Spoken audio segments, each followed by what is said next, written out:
The lighthouse shook as the Category 3 hurricane unleashed its fury. But inside, a living scream rose from the dark, piercing the storm. Stephen Reeves froze.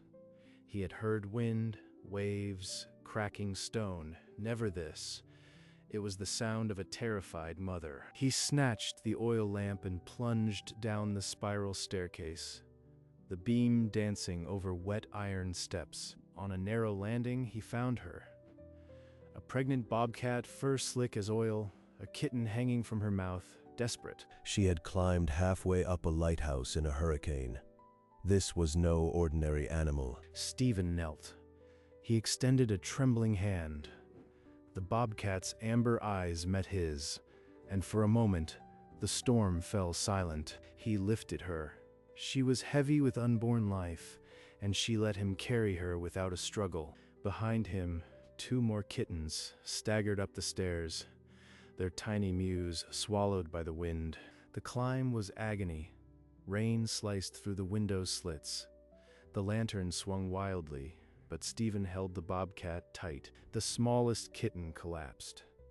Stephen scooped it up without a word, tucking it into the crook of his arm, and kept climbing, dragging the last breath from his 73-year-old lungs. Stephen shoved open the iron door at the top of the spiral and stumbled into the whirling light of the lamp room. The great glass lens rotated endlessly, its relentless beam carving order into the howling, indifferent storm. How long since I last held anything so breakable? His infant son's face surfaced, a memory he'd locked away. He lowered the bobcat onto a pile of old blankets. She released the kitten from her jaws and collapsed. Stephen knelt. Her flank shuddered. The first kitten was forcing its way out. He said quietly, "I'll call you Stormy. You brought one in with you." The name clung to his lips. The last creature he'd named was his son, Nicholas, who'd walked out 12 years ago and never looked back. 12 years of silence, and still I keep this compass in my pocket, like a man waiting for a ghost. He scooped up the other 2 kittens and nestled them against their mother. They purred like tiny engines, straightening. He stared out at the hurricane through the streaming glass, the beacon's light carving deep shadows into his face. Hours earlier, the radio had crackled with a voice Stephen couldn't ignore. He'd been sorting his logbooks when the order came. Lighthouse Keeper Reeves, this is Coast Guard Station Burr. Mandatory evacuation order issued. You are required to abandon your post immediately. Negative. I am not leaving. He pressed the mic. There are still ships out there. This light goes out, and they're blind. The storm will bury this island. You have no protection. What about your family? Anyone waiting for you on the mainland? Stephen's hand paused over the old photograph. Him and Nicholas, the boy who'd once called this place home. Nobody's waiting, he said, voice cracking. My son left 12 years ago. We argued. He never came back. A long pause, then. Keeper Reeves, are you certain? We can send a boat for you at first light. There's nothing for me on the mainland but an empty house. The lighthouse is all I have. He swallowed hard. Understood. God help you, Keeper. Burr out. The radio went silent. He looked at the photo again, and for the first time in years, he let himself whisper, "Nicholas." The bobcat's cry shattered the silence. Stephen turned from the old photograph to the convulsing animal on the blankets, her sides heaving. How had he let himself drift back there? The storm still raged, the light still turned, and then he saw it, a tiny flame. A flicker of orange, impossibly low on the black water horizon. Not lightning, a boat's flare, fighting for breath. My God, there's a ship out there, and it's heading straight for the reef. He lunged for the radio, forgetting his aching knees, the bobcat's sharp cry, the cold in his bones. Mayday, Mayday, Coast Guard, come in. This is Lighthouse Keeper Reeves, a vessel in distress, bearing 180, 2 miles offshore. Roger, Keeper, rescue cutter en route from Burr. Hold that light steady. The sea is a maelstrom. Another contraction. She writhed. Stephen felt the room tilt. 2 emergencies now, each demanding his all. I am the only one who can save them. That light is their compass. If it fails... He stared out the window, the flare's glow reflected in his eyes. The rescue had begun, but the storm was far from over. He pressed the mic, eyes locked on the distant light. Vessel drifting eastward, now half a mile from the breakers. The Coast Guard cutter smashed through walls of water. Every man braced, the deck awash. Behind him, a sharp, shuddering cry. The Bobcat's first kitten slid onto the blanket. A wet, mewling body, impossibly small, searched for its mother's warmth. New life at this, of all times. He wanted to stop, to help, but the radio crackled. Keeper, we're taking heavy seas. We might not make intercept before they hit the reef. You have to. There are people on that boat. Keep coming. He slammed the mic down. Stormy, though exhausted, licked her newborn with a primal urgency, her eyes half closed in pain. He could not choose one duty over the other. The light above, the life below, both demanded his all. A wall of water struck the cutter, and for a moment, the radio screamed static. The rescue was slipping away. Then the unthinkable. The great bearing screamed. The beam stuttered, its rhythm shattering like glass. The mechanism was seizing. Number, not now. He lunged for the manual crank, a relic unused in decades, and threw it into gear. The iron lever resisted every inch. Stephen threw his whole weight against it, muscles burning with a fire he hadn't felt in years. Behind him, a second tiny shape slid onto the blanket. The Bobcat's labor continued, oblivious to the human's war with the dark. The newborn cried out. But Stephen's arms wouldn't stop. The light had to turn. Those people out there, they're depending on this beam. I can't let it fail. Sweat poured down his face as he cranked. Every rotation was agony, but the beam swept steady once more. A second kitten. 2 lives saved here, but how many still out there? He forced the crank forward. Through the streaming glass, the boat's flare still flickered. The cutter was fighting closer, but time was running out. I will not stop. Not for the storm, not for the pain. The light will burn until they're safe. Every last one of them. The radio spat static, then a voice. The cutter had visual contact. We've identified the vessel. It's the Silver Fin, a fishing trawler out of Port Clyde. Silver Fin. The name hit him like a wave, dragging him under. Nicholas's old boat. His heart slammed against his ribs. His hands froze on the crank. For 12 years, that name had only existed in memories of his son as a young deckhand. It's a coincidence. There must be a dozen Silver Fins on this coast. Nicholas is probably in a Boston apartment, safe and dry. Vessel is taking on water. We're attempting to establish a rescue raft, but the current is strong. His voice was tighter than he intended. Do you have the names of the crew and passengers, anyone you've contacted so far? Negative, Keeper. Communications with the vessel are down. All we have is the registry, captain and crew of 4, but the manifest listed a passenger. A passenger. His mind raced. Why would Nicholas be on that boat? He'd left fishing years ago. No reason to be there. But his hands trembled on the crank, and the light seemed to flicker with his pulse. Reason was no shield against a father's dread. Find out who the passenger is, he whispered hoarsely. Please. The crank turned, but his heart was no longer in the motion. The radio crackled back to life. The operator's voice was distant, reading from a list. Silver Fin's manifest, Captain Marsh, 3 crew, Lyall, Benton, Cook. Not Nicholas. Relief flooded him, sudden and sharp. His son wasn't crew. He let out a breath. He didn't know he'd been holding. The operator continued, voice straining over the static. And one passenger, name listed as a burst of interference, swallowed the words. Then, through the chaos, a fragment cut through. Reeves, a name so ordinary, yet it stopped Stephen's heart. Reeves. It could be any Reeves, but deep in his bones, he knew. The coincidence was too sharp, too cruel. He grabbed the mic. Say again. That passenger. Give me the full name, loud and clear. His voice cracked like a man drowning. Repeating, Passon, Jer, Reeves, Nick. The static howled, a wall of white noise. The signal was dying. Don't you dare cut out now. Who is the passenger? He screamed into the dead air, but the light on the console went dark. His fist came down on the table. The crank, momentarily forgotten, slowed. The lighthouse beam dimmed for a terrible heartbeat. He gripped the crank again, forcing it forward.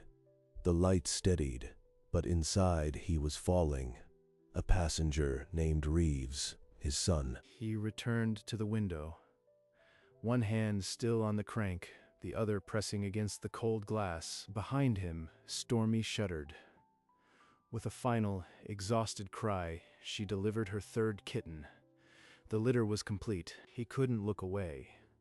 The silver fin's lights tilted at a sickening angle, sinking toward the reef. Oh, dear God, the reef. They're on the reef. The trawler struck. Iron shrieked against stone, a sound even the hurricane couldn't muffle. Mayday. The silver fin has hit the reef. She's breaking up. Where is the cutter? Visual on capsizing. Rescue crew deploying.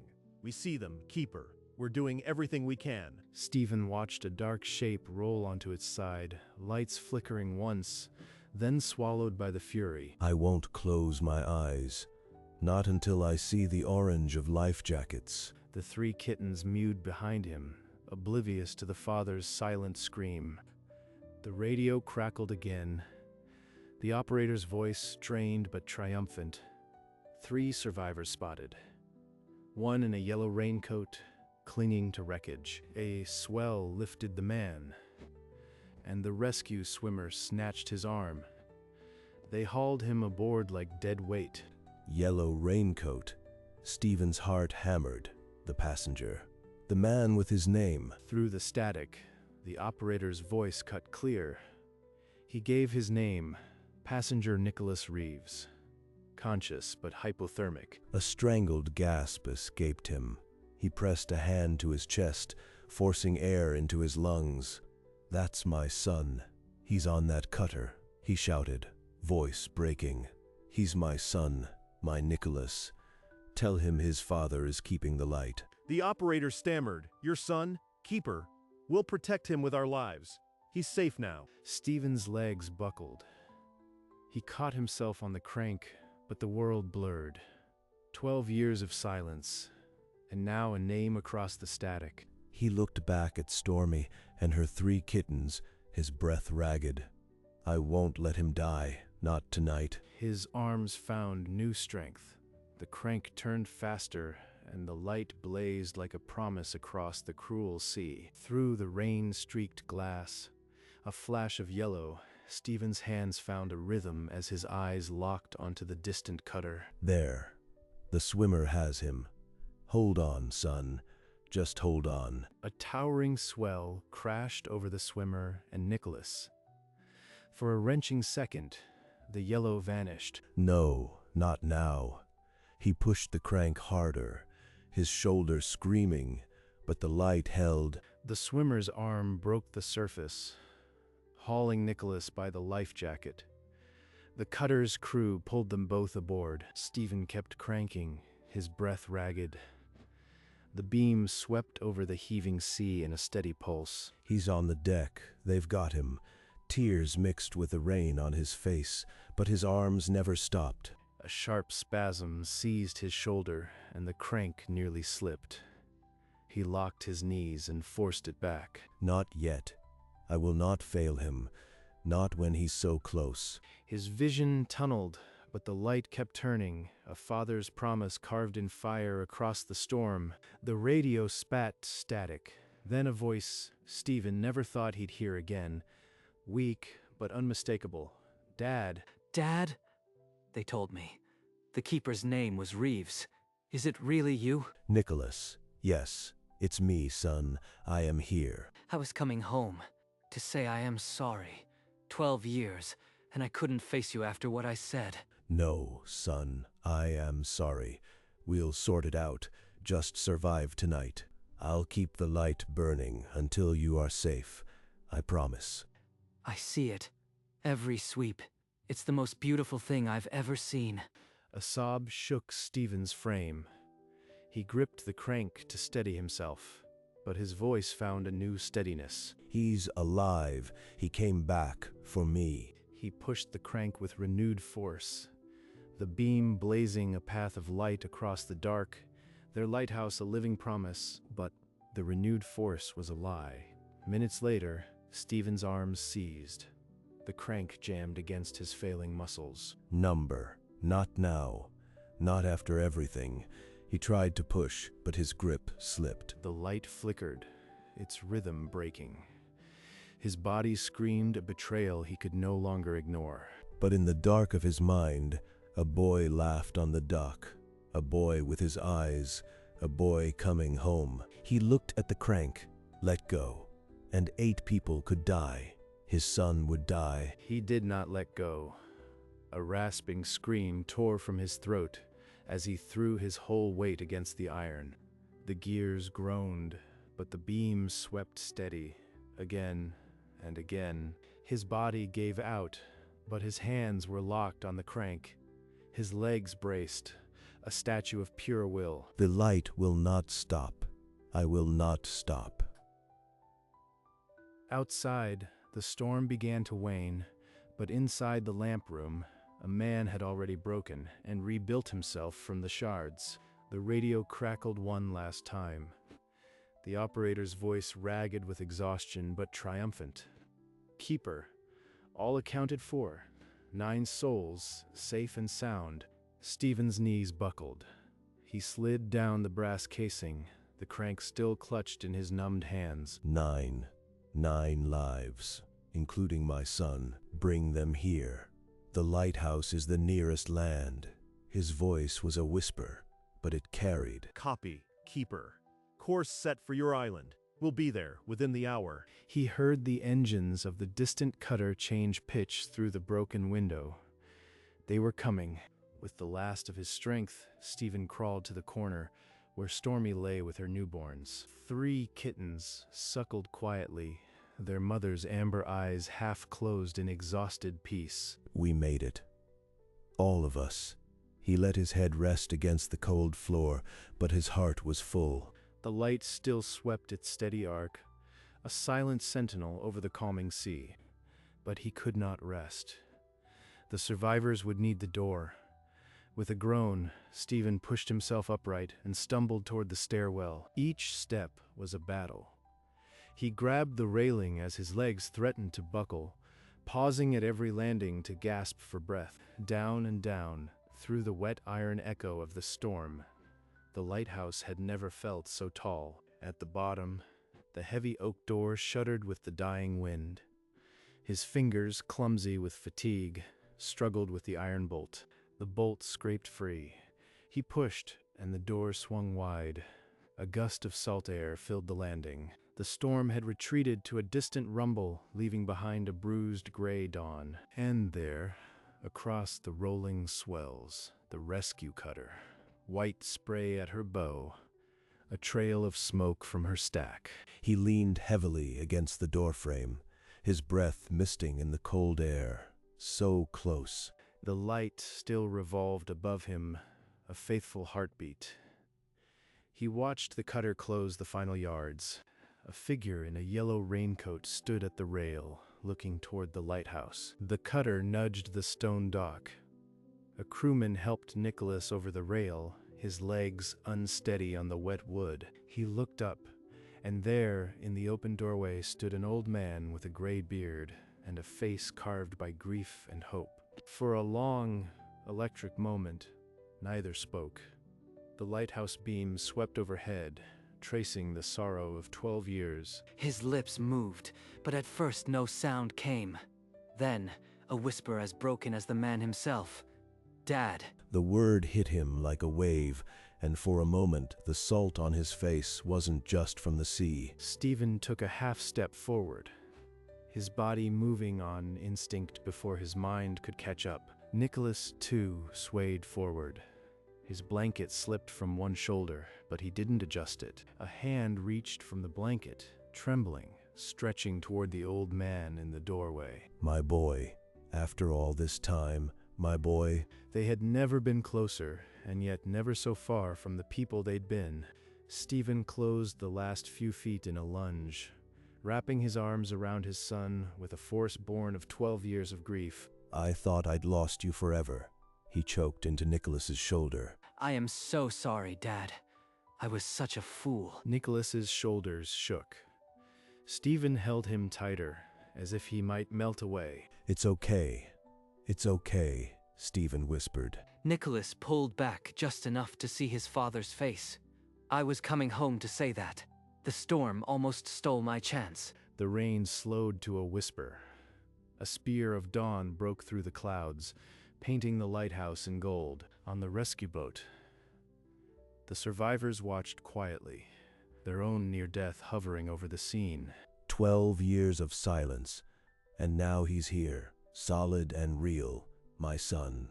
They stood there holding each other as the light swept over them. Two men reborn at the edge of the sea, their second chance only just beginning. After settling the other survivors in the keeper's quarters, Stephen and Nicholas began the long climb, father and son side by side. The lamp room door swung open to reveal Stormy, her amber eyes watchful, her 3 kittens tucked against her warmth. She came up here to give birth, in the middle of a hurricane. Nicholas's voice was thick with wonder. Stephen smiled faintly. Her cry drew me to the stairs. She's the reason you're alive. Nicholas knelt and stroked a tiny ear. Stormy chuffed, a sound of acceptance. Outside, the sound of rotors announced the arrival of a Coast Guard helicopter, come to assess the incident. The officials, stepping into the lamp room, stared at the scene. The old man, the wild cat, the 3 newborns, the 9 lives saved. Stephen, hoarse, said, the light never failed, and neither did she. Stormy rose, stretched, and walked to the window, peering out as if surveying the calm sea she had conquered. The day had truly begun, and for the first time in 12 years, Stephen felt the lighthouse was full of life. In the keeper's quarters, Stephen and Nicholas sat across from a Coast Guard official, the scent of coffee mingling with the salt air filtering through the porthole. The automated light program is moving ahead. This lighthouse is scheduled for decommissioning at the end of the year. This lighthouse just saved 9 lives. Its light cut through a hurricane. It still has a purpose. We can run it as a wildlife observation post. There's a Bobcat family up there who'd agree. A bobcat? That's remarkable. I'll recommend preservation to the board, pending a proper plan. No promises, but you've given me a story they won't forget. Thank you. We'll make it work together. He glanced at Nicholas. The official departed, leaving behind the faint echo of helicopters and the heavy silence of a near loss that had become a second chance. Looks like we've got a project. A ghost of a smile on his weathered face. I wouldn't have it any other way, Dad. The lighthouse that had been his prison was now a promise of a purpose, a family, and a legacy yet to be built. A month later, the salty air rang with the sound of hammers and laughter. Stephen steadied the ladder while Nicholas scraped peeling paint. They worked side by side, their rhythm restoring more than just the tower. Old grievances dissolved with each stroke.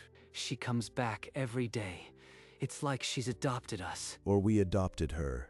Either way, she's family now. Nicholas moved his few belongings into the keeper's quarters, and later installed a new window pane. His reflection now joined the sea behind the glass. I never stopped loving you, son. Not for a single day. I know, Dad. I always knew. Stephen opened the old logbook. Pages yellowed with time. He tapped an entry from years ago. The day a small boy helped polish the giant lens. You were so small you could barely reach the handle, but you insisted on polishing it yourself. Always so stubborn. The bobcat purred on the stone steps, her kittens tumbling over the rocks. The Reeves family had found its second chapter, built on the bones of the past and the light that never went out. A few months later, a small crowd gathered at the lighthouse base. The old tower gleamed with fresh paint under the autumn sun. Stephen and Nicholas pulled the cord together, unveiling a carved wooden sign, Reeves Wildlife Observation Post. Later, they stood on the gallery, looking down at the calm sea where the silverfin had gone under. He raised a chipped mug of coffee. To the 9 lives, and the one that brought us back. Stephen touched his mug to his sons. 9 lives saved, and 1 family reborn. They drank their coffee in silence, the wind carrying the scent of salt and wild thyme. Stormy emerged from the rocks below, her 3 nearly grown kittens gamboling beside her. A young girl from the crowd pointed and laughed, her parents watching the Wild family with wonder. The lighthouse beam, now automated, began its evening sweep, steady and sure. And on that tiny island, a family, human and wild, had proven that even the fiercest storms couldn't extinguish a light born of love. Nicholas knelt on the sun-warmed rocks, telling the story to wide-eyed children as the bobcat kittens tumbled nearby. And that's how Stormy climbed all the way up in the worst storm to save her babies and ours. Stephen watched from a distance, leaning on a weathered walking stick, his face crinkling in a quiet, contented smile. Stormy, sleek and strong, padded away from her kittens and pressed her flank against his leg, purring. Family, he breathed, running a hand down her back. The automated beacon began its evening sweep, the light brushing across the island and the distant calm sea. A curious kitten poked its head from behind a rock, drawing delighted gasps from the children. Laughter mingled with the cries of gulls and the eternal rhythm of the waves. The light swept on, a steady, faithful heartbeat over the water. And in that old tower, the love that had rekindled burned brighter than any storm.